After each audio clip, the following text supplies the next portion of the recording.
Assalamualaikum warahmatullahi wabarakatuh. Apa kabar teman-teman?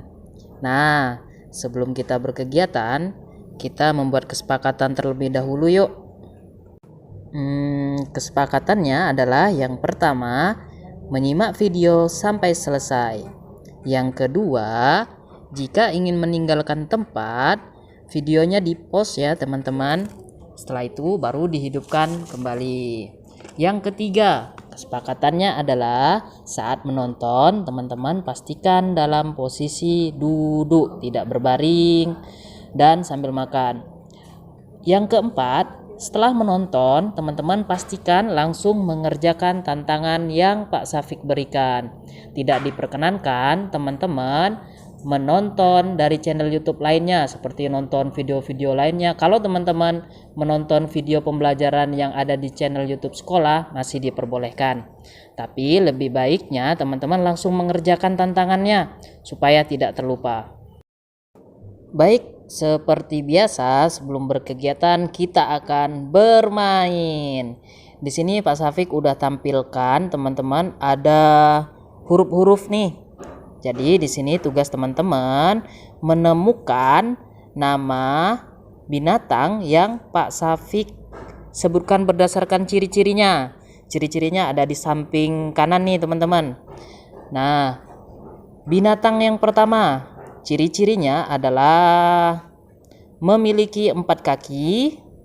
Binatang apa ya memiliki 4 kaki? Yang kedua, biasanya dia saat tumbuh dewasa teman-teman akan memiliki seperti tanduk di bagian kepalanya teman-teman. Dia merupakan binatang yang sangat lincah. Binatang apakah itu? Pak Safik kasih waktu 5 detik.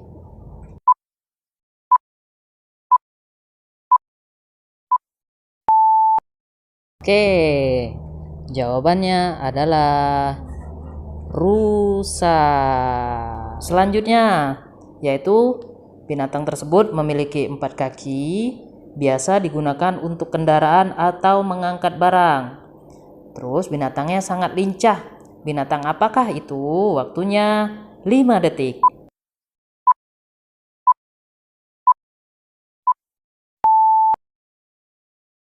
Binatang itu adalah kuda. Barakallah. Selanjutnya, cluenya adalah binatang tersebut biasa memiliki umur yang panjang. Kedua, membawa tempurung di bagian punggung, biasa digunakan untuk berlindung. Terus, jalannya sangat lambat. Binatang apakah? Pak Safik kasih waktu 5 detik.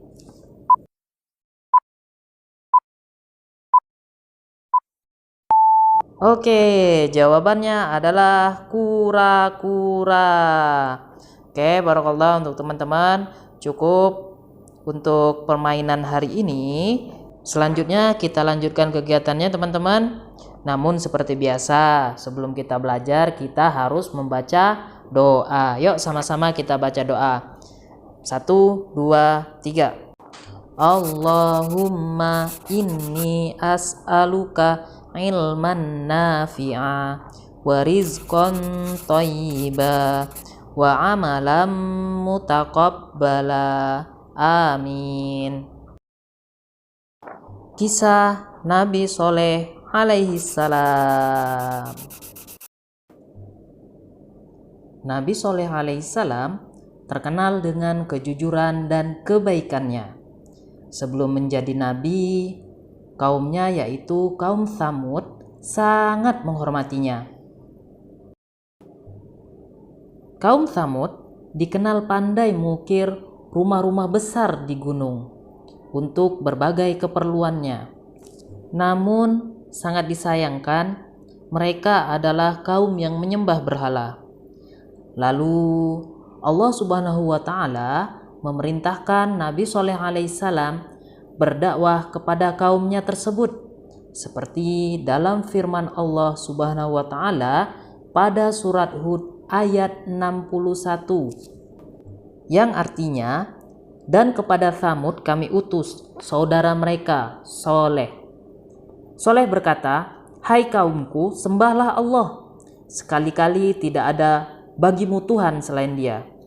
Dia telah menciptakan kamu dari bumi atau tanah dan menjadikan kamu pemakmurnya. Karena itu, mohonlah ampunannya, kemudian bertobatlah kepadanya. Sesungguhnya Tuhanku amat dekat rahmatnya, lagi memperkenankan doa hambanya. Mendengar itu, mau tahu teman-teman apa jawaban dari kaum Samud? Jadi seperti ini teman-teman jawaban dari mereka.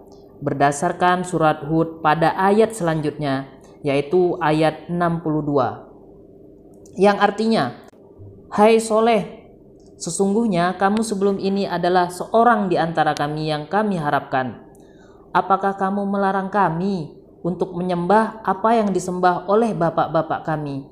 Dan sesungguhnya kami betul-betul dalam keraguan yang menggelisahkan terhadap agama yang kamu serukan kepada kami.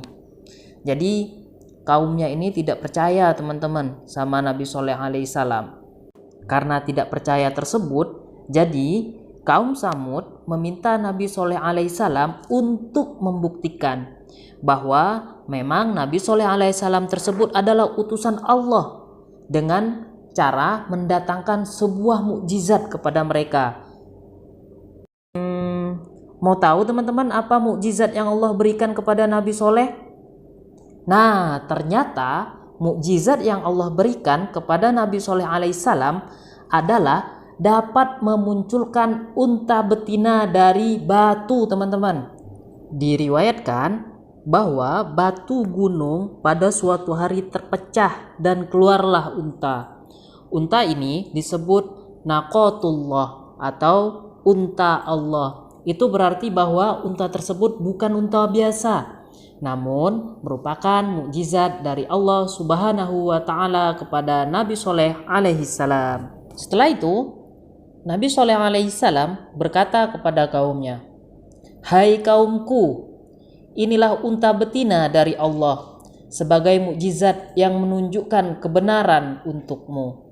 Sebab itu, biarkanlah dia makan di bumi Allah dan janganlah kamu mengganggunya dengan gangguan apapun yang akan menyebabkan kamu ditimpa azab yang dekat. Surah Hud ayat 64. Oke teman-teman, sebelum Pak Syafiq lanjutkan ceritanya, Pak Syafiq ada pertanyaan nih untuk teman-teman. Kira-kira tadi siapa ya yang mendengarkan dengan serius? Nah, pertanyaannya adalah apa mukjizat yang Allah berikan kepada Nabi Soleh alaihissalam? A. Mengeluarkan unta dari bukit batu. B.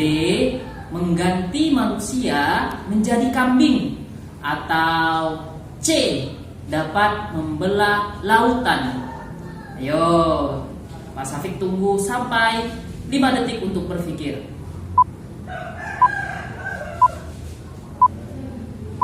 Ya teman-teman, jawabannya adalah A. Jadi jawabannya yaitu teman-teman dapat mengeluarkan unta dari bukit batu. Barakallah. Nah, pertanyaan selanjutnya teman-teman. Tadi kan dapat mengeluarkan unta. Nah, sekarang Pak Syafiq pertanyaan selanjutnya adalah apakah nama unta dari mukjizat Nabi Soleh alaihissalam tadi teman-teman? A. Unta Nabi Saleh alaihissalam. B.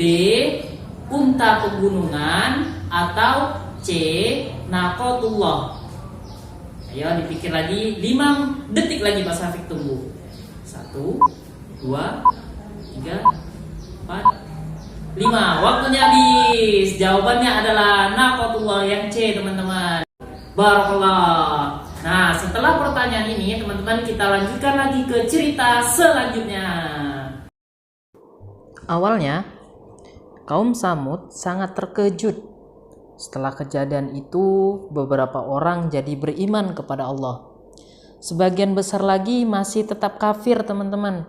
Bahkan yang sebelumnya mereka hanya membenci Nabi Soleh alaihissalam, kini mereka juga membenci unta tersebut. Mulailah mereka membuat rencana untuk membunuh unta itu. Tokoh mereka berkata, kita harus melenyapkan Soleh dari jalan kita. Kita harus membunuh untanya. Dan setelah itu kita akan membunuh Soleh.